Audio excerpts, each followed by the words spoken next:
Hi, I'm using new technology. I would like to apologize in advance if it currently sucks or sucks somehow in the future. It almost definitely will in some way because I didn't test it or anything because I don't have time for all that nonsense. I'm just doing it. But the cool thing is, I'm going live on like three things at a time, I think, if this is working, which I hope it is. So, I want to talk to you about fasting, which I talk about a lot. But today I want to address something that I heard recently, which was my doctor doesn't want me to fast. Now, I'm going to sound cynical in this broadcast because I am. I am cynical about Western medicine because of my own experience and because of what I've learned about the variety of conflicts of interest between the medical profession and big food and big pharma. And Jason Fung does a really good video on this. But what we know is that it is completely standard practice for doctors to get free drugs and wined and dined and paid by pharmaceutical companies. And we know that the pharmaceutical companies also, and the food industry, also give money to big medical journals and they fund research at universities. So what you have is you have big food and big pharma doing most of the research. Basically, they're behind it. And we've seen studies showing that researchers are 6 to 10 times more likely to speak well of whatever industry is funding their research or whatever drug, which it's human nature. Even if you say, "Oh no, I'm not going to be biased," and they've actually interviewed doctors who go to these beautiful conferences in beautiful places. They get sent to Hawaii by a pharmaceutical company, and then they report back and say they answer surveys saying that their opinion of the drug was not influenced by the fact that they got to sleep on 3,000 thread count sheets and I don't know, get expensive hookers bought for them. I don't know what happens, but I do know that there's definitely a conflict of interest. But even just at the local, your general practitioner level, you have to understand that these dudes are not researchers. They're not in the lab. They're treating patients and they have 15 minutes to see everybody. And they're not staying on the leading edge of nutrition research because they never learned any nutrition. They're just doing what the standard practice is. And the standard practice is to give pills to you. The problem with those pills is that they're there to manage your condition, maybe give you a few extra years, and in some cases they're going to do the opposite, like with insulin, with injectable insulin. If you're taking injectable insulin and you're a type 2 diabetic, you're speeding up your own death. And the American Diabetes Association will tell you this is the only option that you have. But we know for a fact that that's not true. So I want you to be your own advocate. I want you for just a second to think, hey, maybe my doctor doesn't have magical powers. And by the way, caveat, I'm not a doctor. I'm not a doctor, so I'm not giving you any medical advice. And this is all over my Facebook page and on my YouTube description. I'm not a doctor and I can't give you medical advice. What I can tell you is what I did. And what I did was when doctor after doctor after doctor couldn't help me, I stopped listening to them and I saved my own life. Okay? You can do this for yourself and you can do this for your children because let me tell you something. I teach your children in a public school and they're food addicts. They're all food addicts. They can't go 3 hours without eating something. They're walking around eating Takis and hot chips and Cheetos and Jolly Ranchers and sour straws all day long at school, all day long. And if they go a few hours without eating, they're starving. And the teachers are food addicts. And they're fat and they're sick. Everybody's fat and sick. And when I started this journey, I just wanted to not be fat and sick myself. And my whole focus was on myself when I started this. When I started this, I weighed 278 pounds. That's almost exactly half of what I weigh now. I'm sorry, twice what I weigh now. I weigh almost exactly half what I weighed then. So when I started this, all I cared about was I don't want to be obese anymore and I don't want to have hypertension and I don't want to die young, and I don't want to black out behind the wheel with my daughter in the car ever again, because that's what happened. And that's how I started. But I was so focused. I was so focused on my own suffering and my own inability to get out of this hole of obesity and metabolic syndrome, prediabetes and hypertension and thyroid disease and inflammation and all the things that were going on with me, infertility and ovulatory cycles, endometriosis, adenomyosis. I was so stuck in my own little thing that I wasn't looking around and seeing what I now see, now that my journey is coming to a close, as far as like, I mean, the journey to like optimal health, I'm still doing, but like, I'm no longer in that state of obesity, hyperinsulinemia, hypertension, etc. I take 0 medications on a daily basis. I was taking like 5. My anxiety is gone. My depression is gone. My just almost everything is just fixed. And so what I do now is I look around all day long and I'm like, holy shit, everyone is sick. Everyone is sick. And we are like, what we are is we are like fish who can't see that we're in water because it's everywhere. Fish don't know what water is. It's just their world. We think this is normal. We think it's normal that we go into a workplace every day where everybody is in their 20s and 30s and they're coming in every day sick. Just in my little team of 10 people, there a variety of digestive issues, irritable bowel syndrome. 2 people have diverticulosis. One of them is 43 and one of them is 29. Pancreatitis, ovarian cysts, constant freaking hypoglycemia, reactive hypoglycemia, because their blood sugar's all fucked up because they fucking eat carbs every 3 hours. And if they go more than 3 hours, they're like, holy shit, I need to eat. This chick who works with me is like, I'm starving. She weighs like 300 pounds. She's not even 30. And it's like, I'm surrounded by this every day. And my coworker's mom has liver cancer. And my coworker's dad has some other cancer. And it's once you start to notice, it's like some other things. Once you start to notice it, you see it everywhere. You see it everywhere. My friend's 24-year-old daughter has colon polyps, and she's obese. You know, once you start to notice, you realize that it is so obligatory that we actually think it's normal, and we just accept it. We just accept that we're going to get cancer, or we're going to get diabetes, or we're going to get heart disease, or we're going to get dementia. Those are just the things that people die from. And our last 10 or 20 years of life are going to be full of horrific suffering for ourselves and our loved ones. And we're going to be part of why the healthcare system costs trillions and trillions and trillions of dollars. And we just accept that that's the way it's supposed to be. But you know what? It's not. Because societies that still eat an ancestral diet, they don't get this shit.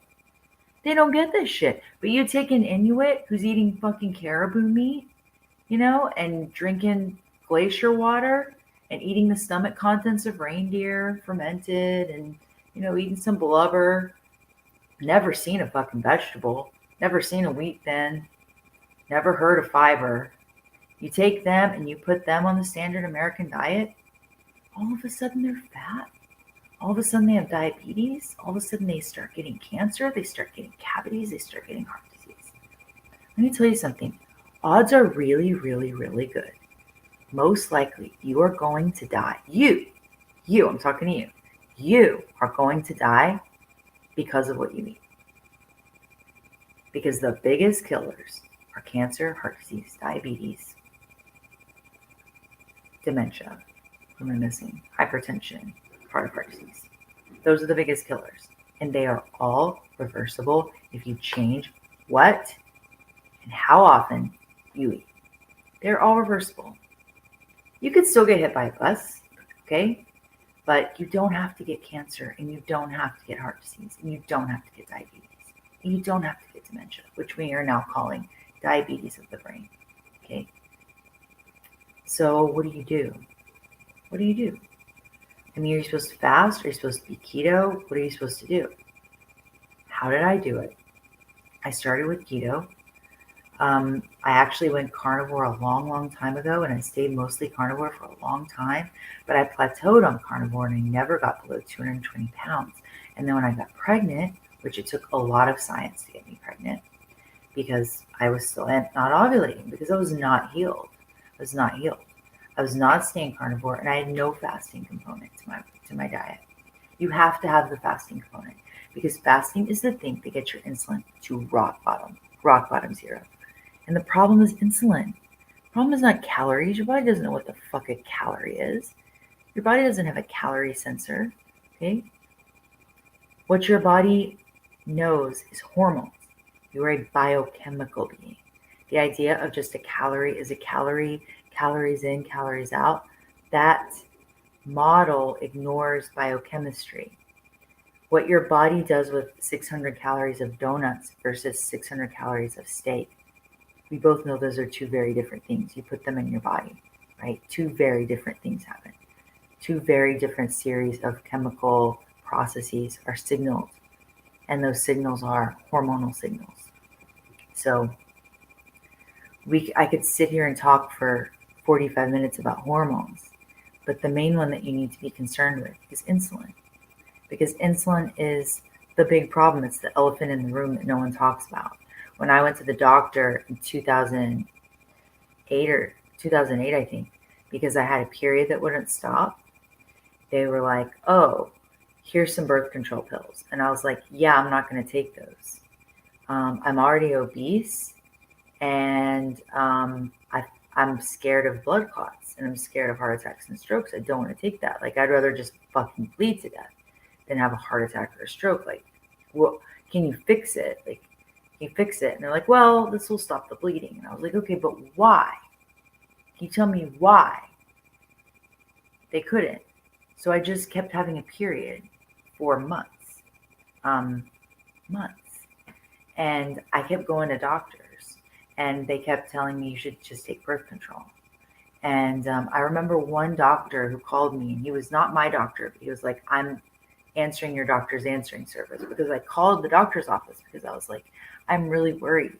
I've been bleeding for, like, at that point, I don't even remember how many months it was, but it was many.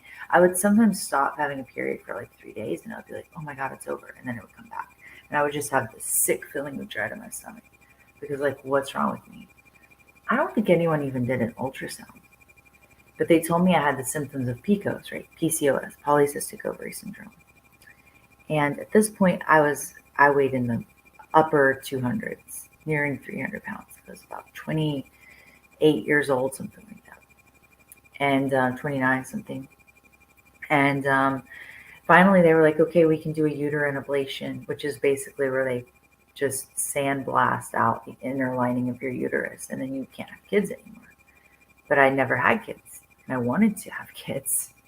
And so I was like, could we do something besides that? And they were like, well, birth control pills. And I just kept saying no, because I thought, you know what? If I keep refusing just the hormone Band-Aid, then someone will help me. I was wrong. So finally, I'd had a period for 18 months that never stopped. And one morning I was getting dressed in my walk-in closet, and my legs stopped working, and I just sat down on the floor. And I remember laughing because it was such a strange, like, feeling. And I called my friend, and I was like, hey, can you drive me to the doctor? I don't even know if I can drive. And I went to the doctor. She was like, your iron is super low. You're super anemic. You really need to take these birth control fucking pills. And so I went home, and I just started Googling. And I was like, maybe I can figure something out on my own. And what I figured out in like 5 minutes was that PCOS is caused by insulin resistance, and you can treat nobody had ever said the words insulin resistance to me, or insulin. No one fucking said that. And so I was like, oh, how do you treat that, internet machine? What do I do about the insulin resistance? And the internet was like, stop eating carbs, you fat bitch.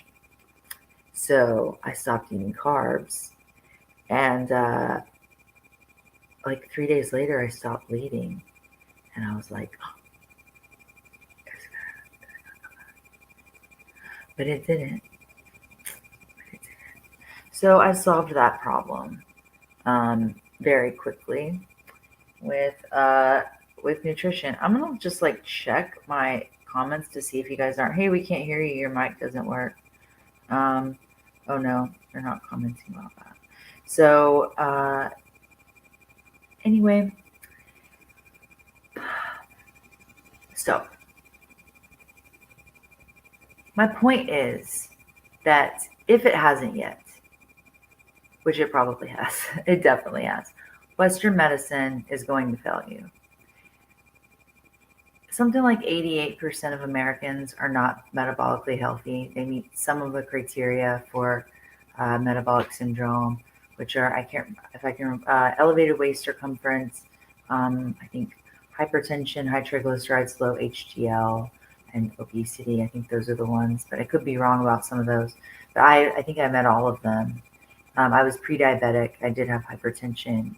I had autoimmune disorders, and I was obese with elevated waist circumference, a lot of visceral fat, which I still like. The fat that I have left is still just like this little bit of belly fat. This is what won't come off because the longer you've had fat, and this is the science of set point, which we don't really understand yet. And if I were going to get my PhD and be in a lab, maybe one day, that is what I would study, is set point, because we don't really know why the longer you've been fat, the harder it is to get unfat. But I've been obese, or I was obese for, I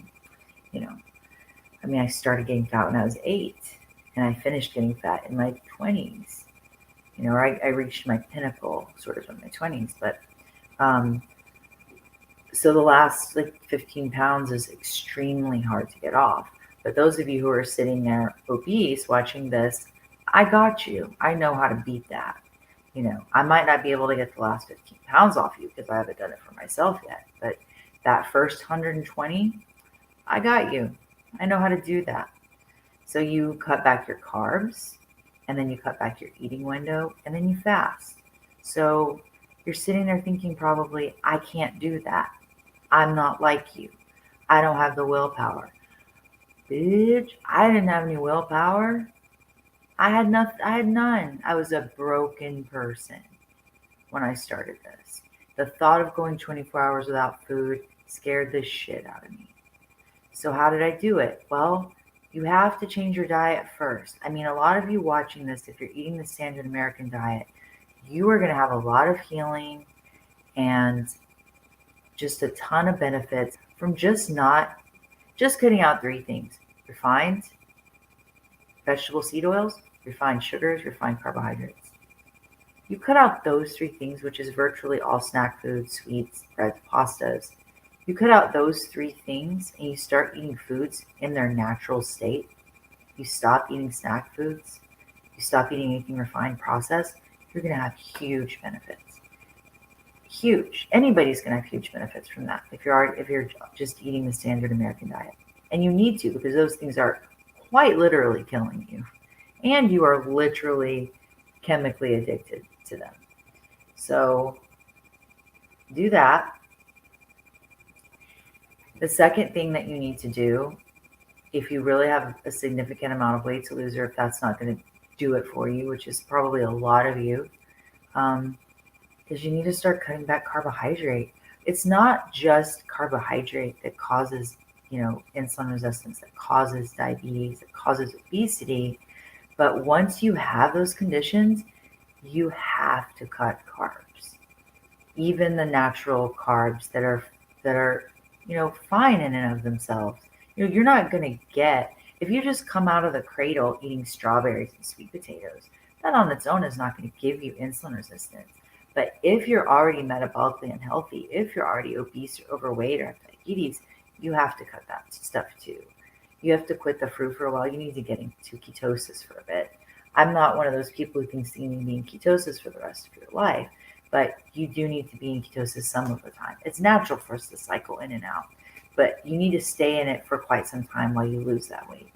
You can stay in it for some months and be fine. It's not until later that you start to, really need to cycle out for a while. So right now, if you're sitting there and you're a fat lard ass and you're eating Cheetos, or you have, PCOS, or you have any of the symptoms of metabolic syndrome, you have to cut carbs. And that includes fruit, and that includes, a lot of vegetable matter. If I were you, I would just go full carnivore. That's really the fastest, easiest way to get into ketosis before you start fasting. And once you're doing that, um, you're going to find that fasting is a lot easier than you think it is. If you try to just jump from your diet, your crap diet that you're eating right now, you try to jump from eating carbs and sugar and processed foods and just stop eating for 12, 16, 18 hours, you're going to have a really bad time. Don't do it. Don't put yourself through that. Why? Everybody wants the shortcut. But I'm telling you that if you do it my way, and if you fat adapt first, if you adapt your body from burning glucose to burning fat, by getting into ketosis, by cutting carbs, you are going to find fasting so much easier than you can even imagine. And if you go to your doctor and you ask him about this and he tells you, no, fasting is not good for you, fasting is dangerous, there are a lot of things that I want you to consider before you just take his word for it. One is that he is on the Western medicine, drugs are the answer to everything paradigm. Two, he doesn't know jack shit about nutrition. And any honest doctor will admit that to you. As a matter of fact, all the cool doctors that I listen to and watch and read their books, they will tell you that. The way that they found this, the way that they found, low carb dieting and fasting to heal these conditions, most of them either saw their patients do it and went, holy shit, that works, and they're not dying of heart disease. Two, they went through it themselves. Like, I think it was Kim Berry who went through it himself. A lot of them hit 40 and they're like, oh, all of a sudden I'm gaining weight, and all the advice I've been giving to my patients for all these years doesn't. Wow, maybe I was wrong. Maybe I should do something else. And they try low carb and they're like, holy shit, it works. Or they try fasting and they're like, oh my God, it works. So any of those doctors will tell you they learned nothing about nutrition in medical school. They learned nothing about nutrition in years of clinical practice. And when they finally started looking outside the medical profession is when they started to learn all this stuff. They had to go find it on their own. So odds are really, really good. If you have a doctor who is anti-fasting, it's because he doesn't know shit about it. And he's probably basing what he knows about nutrition on the last 20 years of outdated science, where fasting was like these crazy experiments they did in the 60s, where they would take like regular weight people and fast them for 60 days and then give them like a giant shot of insulin and see what happened. And the wild thing is they were so fat adapted at that point that like they pretty much were fine. Like their blood glucose was like in the 10s, and they were just walking around like they should have been in a coma, but they were fine. It's wild. Anyway, you can't do that stuff anymore. But I'm also not talking about fasting you for 30 days. Although if you are obese, you could easily fast for 30 days and replace electrolytes and be fine. But that's the subject of another video. What I'm telling you to do is stop eating for like part of the day. Because the average person now just starts eating when they get up and eats until they put their fat ass in bed. And that's going to kill you, man. It really is going to kill you. You have to bottom out your insulin sometimes. We were made to feast and fast. We were evolved that way. For 100,000 generations, 2.5 million years, okay, we were hunter-gatherers. For 600 generations, only 600 generations, we have had agriculture. We haven't even got used to that, let alone the 10 generations that we've had industry. The Industrial Revolution was like 10 generations ago. And only for 10 generations have we been able to have this factory processed food. We're not ready for it. Our bodies don't know how to use it. It's chemically addictive to us. So what you need to understand is that your body is still a hunter-gatherer. And a hunter-gatherer gets a lot of food for a little bit, and then they go without for a while they're hunting something else. And they eat plants, little bits of plants, as survival food. But what they're looking for is the hunt. They're looking for that fatty meat, that organ meat. And that's really what your diet should be based on. I'm not telling you to go full carnivore. You can. You'll be fine. But what I'm telling you is that an animal-based diet where plants don't make up the biggest portion of your diet because they're full of anti-nutrients. They have natural defenses. They can't get up and walk away, so they produce natural toxins as pesticides to keep you from eating them. And your body has to get through all of that in order to be able to absorb nutrients from plants. Animals don't have that shit because they have other defenses, like running away. So, eat a diet based on natural foods centered around fatty meat, and organs. If you can tolerate dairy, then great. Butter, even some MCT oil, I'm cool with that. I feel like it helps me get into ketosis quicker. I just recently started experimenting with that. So, do your own research by all means, but you got to know that there's a lot of doctors out there giving people the advice that I'm giving you. People like Jason Fung, people like that Indian guy whose name I can't remember. And you have to go look into them because they're helping a lot of people. So I'm kind of done ranting, and I am going to talk about the continuous glucose monitor that I'm about to get because it's going to be baller. Do the kids still say baller? A continuous glucose monitor, I'm just going to talk about it a little bit for those of you who are interested, and I'll be talking about it in live streams that are coming up. A continuous glucose monitor goes on the back of your arm, and it continuously monitors your glucose, as you may have imagined. So what is the point of this? The point of this is that it gives you data. It gives you data so that you can see how your body reacts to different foods. I would really love to see a continuous insulin monitor, but that technology does not exist. Hey, Elon Musk, what you doing? Maybe, I can't even imagine the number of lives that he would save. Space is cool, and cars are cool, and AI is cool, I guess. I hate it, but it's very interesting. However, most of us die now as a result of insulin resistance and related diseases. So if you could put a thing on your arm and in real time with an app see what your insulin was doing based on what you were eating, I can't even imagine the life-saving potential. Like, remember that crazy bitch who did she was like obsessed with Steve Jobs, and she did the Theranos. There's a show about it on Hulu.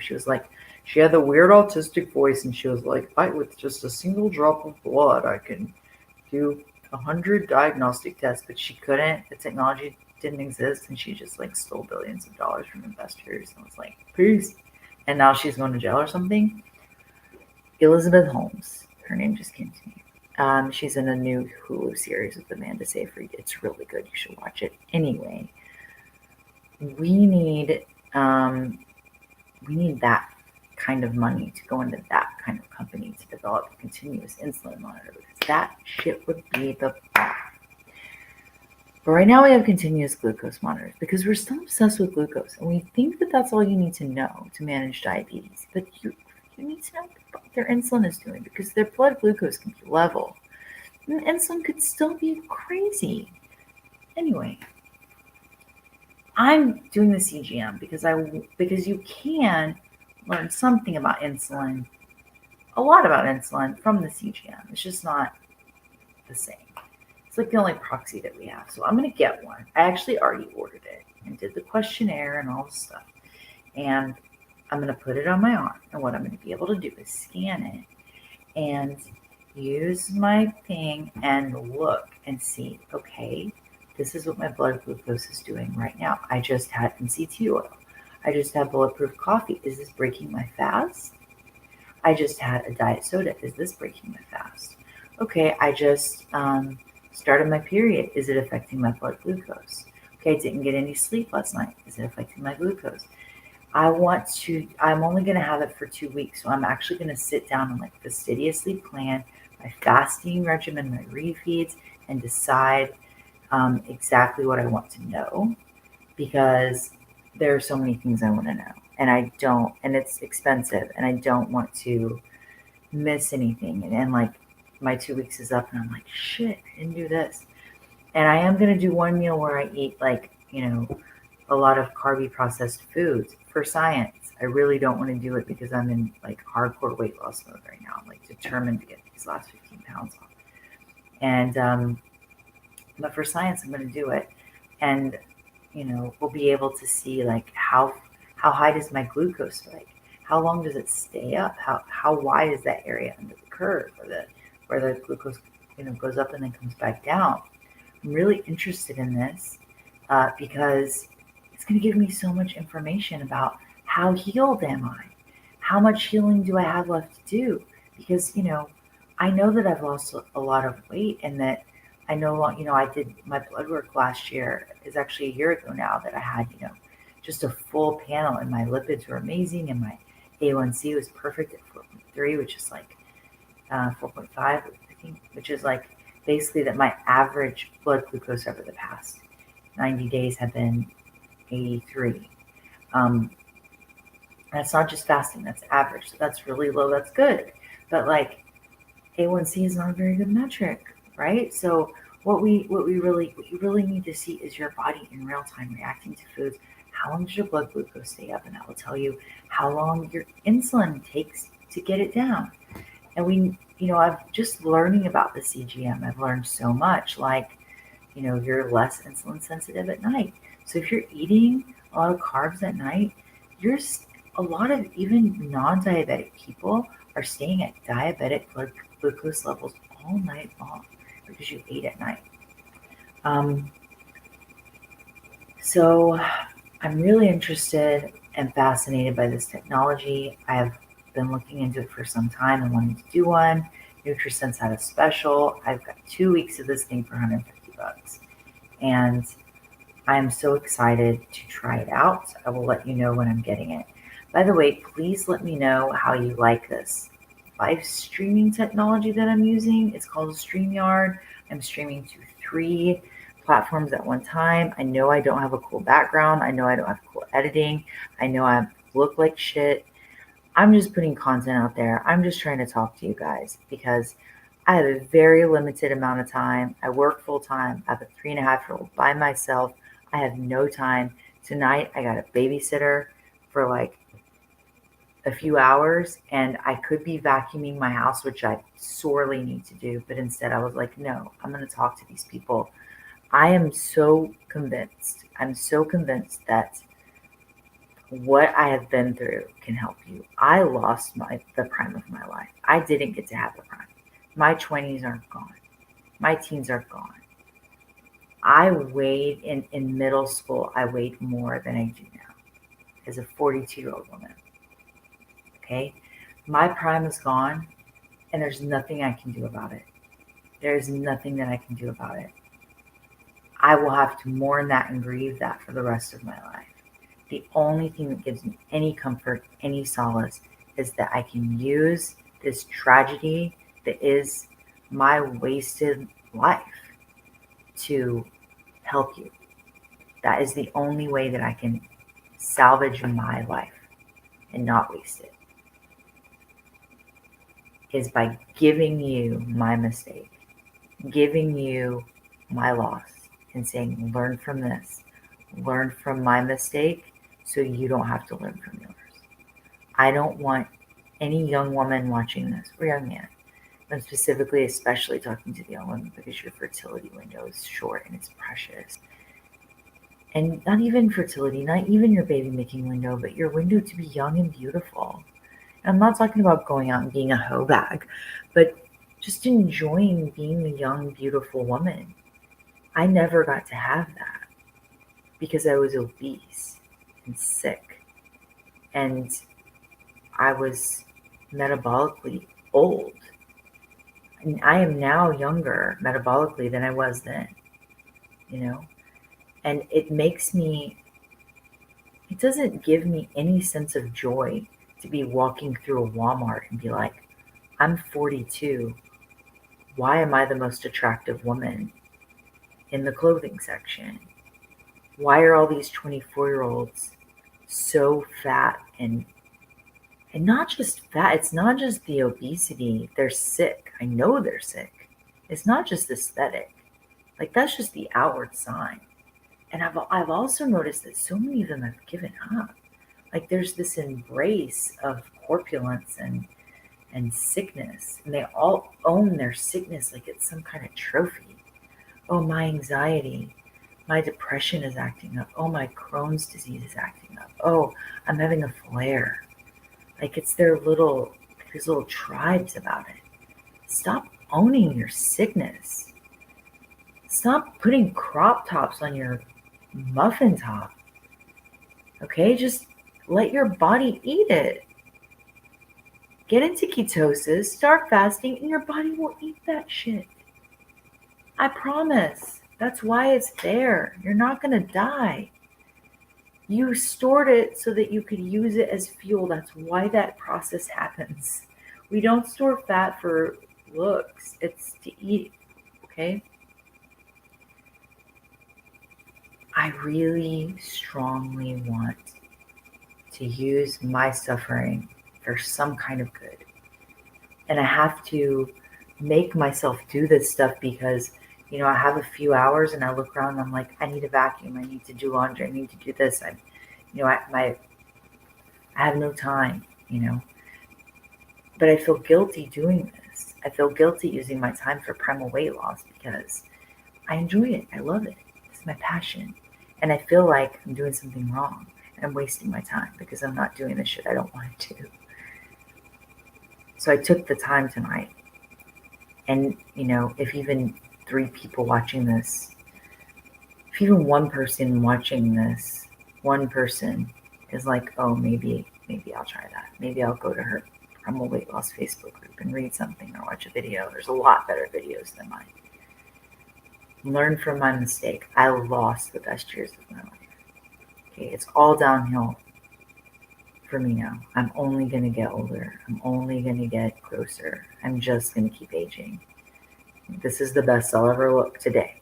Every day I'm going to look a little worse because I'm 42 and that's what happens. It doesn't have to be that way for you. You can peak. You can still peak. I can't. You can. Maybe. Maybe you're old like me. Sorry. But if you are 40 something, if you're 60 something, you can still do this for, beauty. You can still look as good as possible, and you can feel as good as possible, and you can live as long as possible, and you can make the quality of your life so much better. We don't have to get dementia. We don't have to forget where we are and shit our pants for 5 years before we die. We don't have to be obese. We don't have to be food addicts. We don't have to, lust after potato chips all day long and hate ourselves. We don't have to get diabetes, and we don't have to fucking get cancer, and we don't have to have heart attacks, and we don't have to be on 10 different pills. It can be different. In societies where people eat the ancestral diet, their end of life, their what do they call it? They call it like the mortality chart, mortality peak or something like that.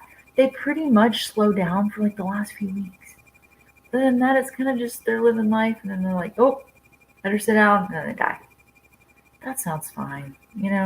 I would much rather have that than like the 20 years of cancer screenings and colon polyps and arthrosclerosis and mastectomies and fucking diabetes and getting my foot chopped off and insulin and dementia, and my kids have to change my diaper and I'm in a nursing home. No, thank you. No, thank you, please. I don't want to do any of that. I don't know about you. Choose something different. You can. Don't believe the lie that this is just a normal part of life. This isn't normal. We don't have to live this way. You can save your own life. Take your life into your own hands. Don't listen to your doctor when he tells you that all you can do is just take the pills and shut the fuck up. Don't do it. Be your own advocate. Do some reading. Watch my videos. Watch the videos I post on my wall. All right, I'm going to stop rambling. Thank you for being here. I love you guys. I believe in you. DM me if you have questions. You can find me on Twitter at Fast Carnivore. I think I'm at Fast Carnivore on Instagram as well. My Facebook group is Primal Weight Loss. My email is fastcarnivore@gmail.com. Data over dogma, okay? Experiment on yourself, find what works. You don't have to believe me, but you don't have to believe Western medicine either, okay? Try it. Just try it. You can. You are capable of doing this, I promise. That's the message I want you to walk away from this with. You can do this. You can do what I did. You can. Promise.